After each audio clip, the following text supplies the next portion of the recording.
ហើយនៅពេលដែលប្រអិនទ្រង់យកមនាងសិលាគូរូបទន្សាយហើយប្រអិនក៏បានអធិដ្ឋានថាសូមឲ្យរូបទន្សាយពោធិសត្វដែលខ្ញុំបានគូនេះជាប់នៅនឹងដល់ទីបំផុតដើរលេងបុណ្យអុំទូករាល់ឆ្នាំណាអ្នកទាំងអស់គ្នាមានដឹងពីប្រវត្តិនៃពិធីបុណ្យនេះអត់ចឹងថ្ងៃហ្នឹងខ្ញុំនឹងនិយាយពីប្រវត្តិត្រួសអំពីពិធីបុណ្យអុំទូកបណ្ដែតប្រទីបអអំបុកនិងសាពះបខែឲ្យអ្នកទាំងអស់គ្នាស្ដាប់តាមពិតទៅពិធីបុណ្យអុំទូកនេះគឺមានដើមកំណើតតាំងពីរជ្ជកាលព្រះបាទជ័យវរ្ម័នទី7មកម្លេះគឺនៅក្នុងឆ្នាំ1177ដែលពេលហ្នឹងគឺពួកចាមបានលើកតបមកធ្វើការលុកលុយក៏ដូចជាត្រួតត្រាប្រទេសកម្ពុជាអស់រយៈពេលប្រមាណជា4ឆ្នាំពលគឺចាប់ពីឆ្នាំ1177រហូតដល់ឆ្នាំ1181គ្រានោះព្រះបាទជ័យវរ្ម័នទី7ទ្រង់បានធ្វើការបង្រួបបង្រួមជាតិរៀបចំយុទ្ធសាស្ត្រតតាំងប្រឆាំងជាមួយនឹងពួកចាមរហូតទទួលបានជោគជ័យចឹងហើយព្រះអង្គក៏បានឡើងគ្រងរាជ្យនៅឆ្នាំ1181ហើយពេលហ្នឹងគឺក្នុងពេលដែលព្រះបាទជ័យវរ្ម័នទី7ទ្រង់គ្រប់គ្រងប្រទេសគឺ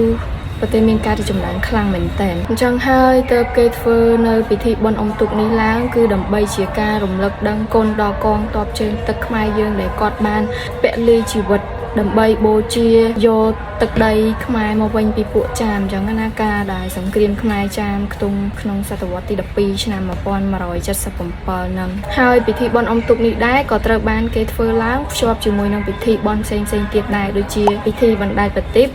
អំបុកនិងសំពះព្រះខែជាដើមចំពោះពិធីបុណ្យបណ្ដែតប្រទីបវិញប្រជាជនខ្មែរយើងគេជឿថាពិធីបុណ្យនេះគេធ្វើឡើងគឺដើម្បីរំលឹកគុណដល់ព្រះម៉ែគង្គាព្រះម៉ែគង្គាគឺជាព្រះម៉ែដែលថែរក្សាទឹកទាំងអស់មានដូចជាទន្លេសមុទ្រស្ទឹង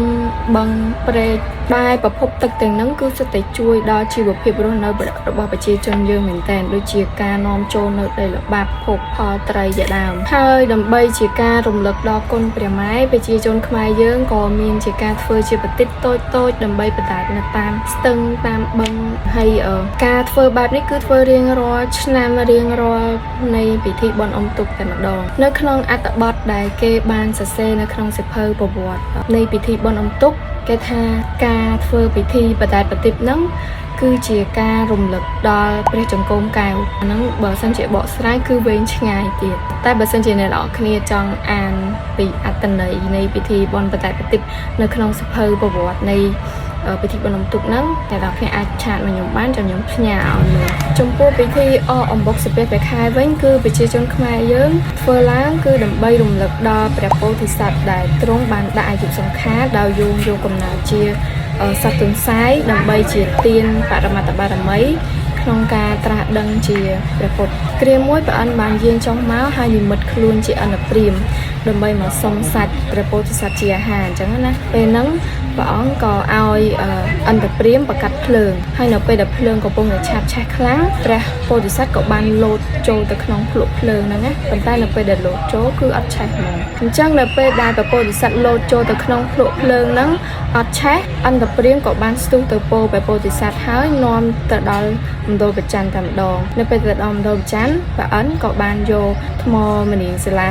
គូសរូបព្រះពោធិសត្វទៅពេលដែលព្រះអិនទ្រង់យកមនាងសិលាគូសរូបទន្សាយហើយព្រះអិនក៏បានអធិដ្ឋានថាសូមឲ្យរូបទន្សាយពោធិសត្វដែលខ្ញុំបានគូសនេះជាប់នៅនឹងដល់ទីបំផុតដោយអនុភាពនៃទានបរមត្ថបារមីរបស់ព្រះពោធិសត្វផងក៏ដូចជាការអធិដ្ឋានរបស់ព្រះអិនផងធ្វើឲ្យរូបទន្សាយនោះជាប់នៅមណ្ឌលបច្ច័នរហូតដល់សប្តាហ៍ថ្ងៃនឹងដែរអញ្ចឹងដោយគេជឿតាមរឿងនេះបានជានៅវេលាយប់ពេញបរមីខែកដឹករៀងរាល់ឆ្នាំខ្មែរយើងបានយកនំចំណីមានបុកមានចេកជាដើមមកបូជាបច្ច័នដែលហៅថាពិធីសំពះព្រះខែអំបុកដល់សប្តាហ៍ថ្ងៃនេះឯងអ្នកនរគ្នាអញ្ចឹងចំពោះពិធីបុណ្យអុំទូកបណ្ដែតប្រទីបអំបុកសាពះព្រះខែហ្នឹងគឺរៀងរាល់ឆ្នាំគឺគេធ្វើចាប់ពីថ្ងៃ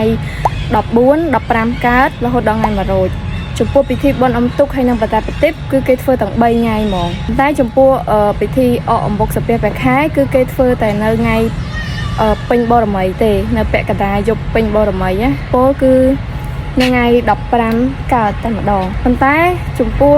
ពិធីបណ្ដែតប្រទីបនៅតំបន់ខ្លះគឺគេធ្វើតាមជំនឿរៀងៗខ្លួនដូចនៅ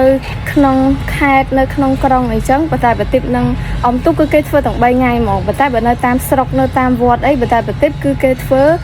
ជាមួយនឹងថ្ងៃអអំបុកសាពះប្រខែហ្មងឧទាហរណ៍ដូចនៅស្រុកខ្ញុំអញ្ចឹងថ្ងៃបដាប្រតិបហើយនៅថ្ងៃអអំបុកសាពះប្រខែគឺគេធ្វើនៅថ្ងៃ15កើតយប់ពេញបរមីថ្ងៃតែមួយហ្នឹងហ្មងគឺគេបដាប្រតិបនៅពេលយប់អញ្ចឹងណាគេហែតាមភូមិអីចឹងទៅបន្ទាប់មកគេយកប្រតិបហ្នឹងទៅបដានៅក្នុងស្រះនៅក្នុងបឹងនៅក្នុងវត្តហ្នឹងអញ្ចឹងណាហើយដល់ពេលយប់ពាក់កណ្ដាលត្រៀតគេធ្វើពិធីអអំបុកសាពះប្រខែមួយទៀតអ្នកនរគ្នាហេតុអីបានខ្ញុំមកថតនិយាយនៅក្នុងភាសាបាយ័នហ្នឹងដោយសារអី